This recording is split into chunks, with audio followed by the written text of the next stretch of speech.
धन धन सतगुरु तेरा ही आसरा। गाड़ी को रोक के रखा। मास्टर बाबू सिंह, गांव शकूर, ज़िला फिरोजपुर।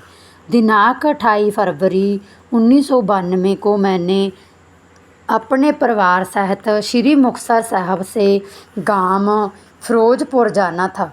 श्री मुक्तसर साहब से बस करीब 3:30 बजे चली, जो कि लगभग 4:30 बजे जलालाबाद पहुंची। उन दिनों पंजाब में बिगड़े हुए हालातों के कारण उस इलाके में शाम को 4-4:30 बजे के बाद बस या कोई और साधन मिलना असंभव था। इसीलिए हमने रेलगाड़ी में जाने का विचार बना लिया।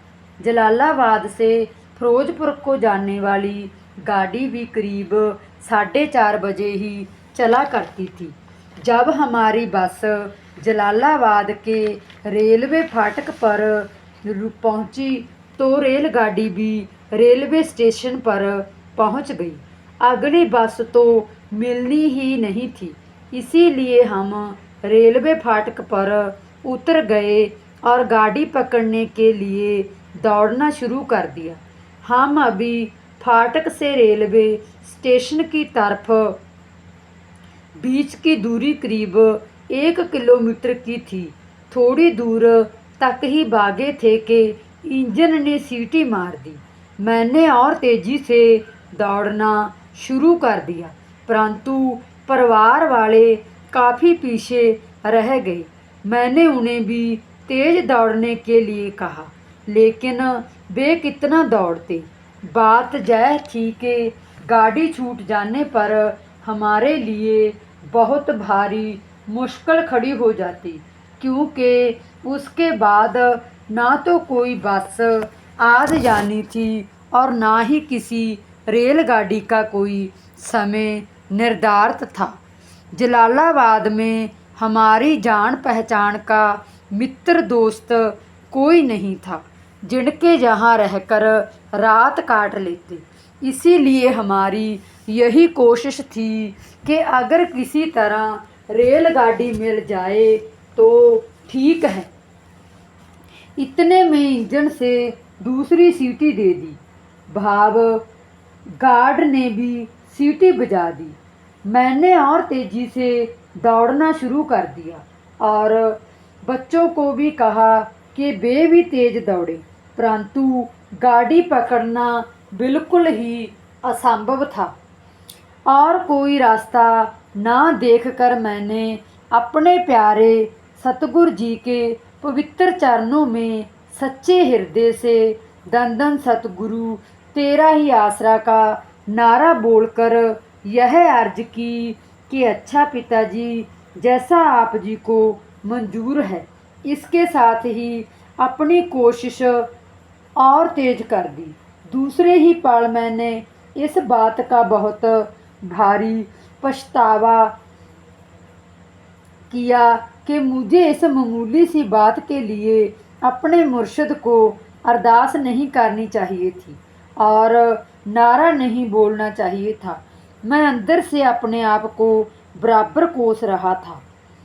गाड़ी को रोकने के लिए धन धन सतगुरु तेरा ही आसरा नारा बोलकर मैंने अपने सतगुरु को बेवजह तकलीफ़ पहुंचाई है, क्योंकि पूजनीय हजूर पिताजी के पवित्र मुख के वचन हैं कि जो भी जीव सच्चे हृदय से मालक रूप अपने सतगुरु को याद करता है तो मालक को भी उस जीव की सहायता के लिए आना पड़ता है।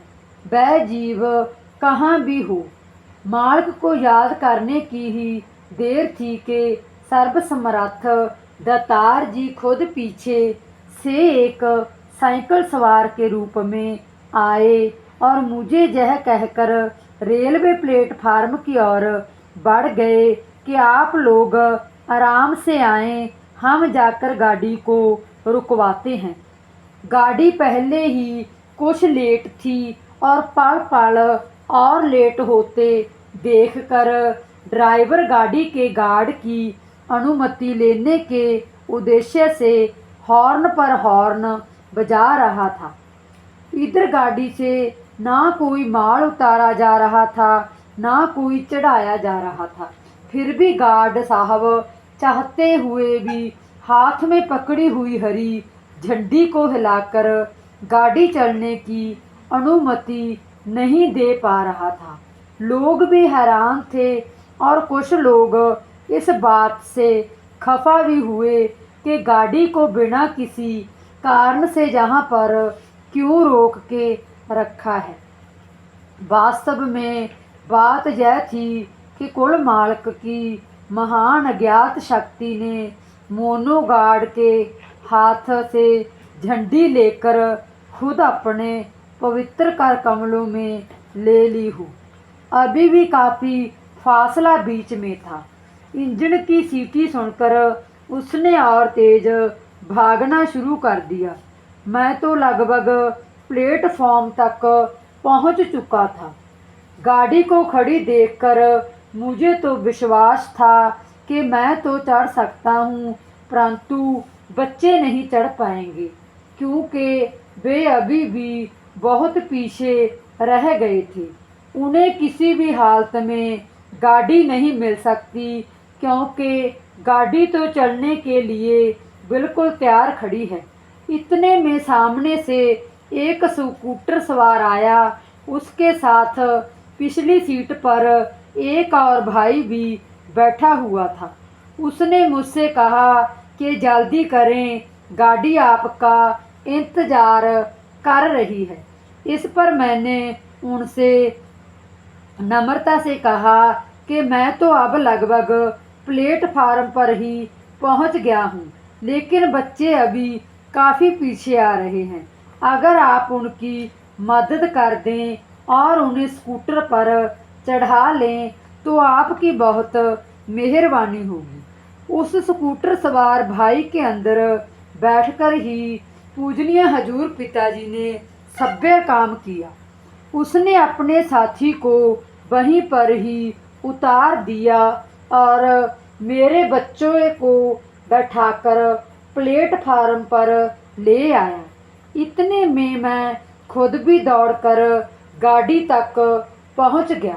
हमारे गाड़ी पर चढ़ते ही गाड़ी चल पड़ी और धीरे धीरे प्लेटफार्म को छोड़ने लगी। जब हम गाड़ी पर चढ़ रहे थे तो हमें एक बुजुर्ग की यह आवाज़ बिल्कुल साफ सुनाई दी। वे कह रहे थे कि आज हमारे बेटे ने गार्ड से झंडी पकड़ ली है। बात भी झंडी को पकड़ने वाली ही थी क्योंकि गार्ड चाहते हुए भी हरी झंडी को हिला नहीं पा रहा था, हालांकि झंडी उसके हाथ में थी। उस बुजुर्ग को इस प्रकार ऊंचे स्वर में यह वचन बोलते हुए सुनकर मुझे पक्का यकीन हो गया कि गाड़ी को इतनी देर तक रोक कर रखने तथा हमें गाड़ी पर चढ़ाने वाले कुल मालिक पूज्य परमपिता शास्त्र नाम जी महाराज हैं।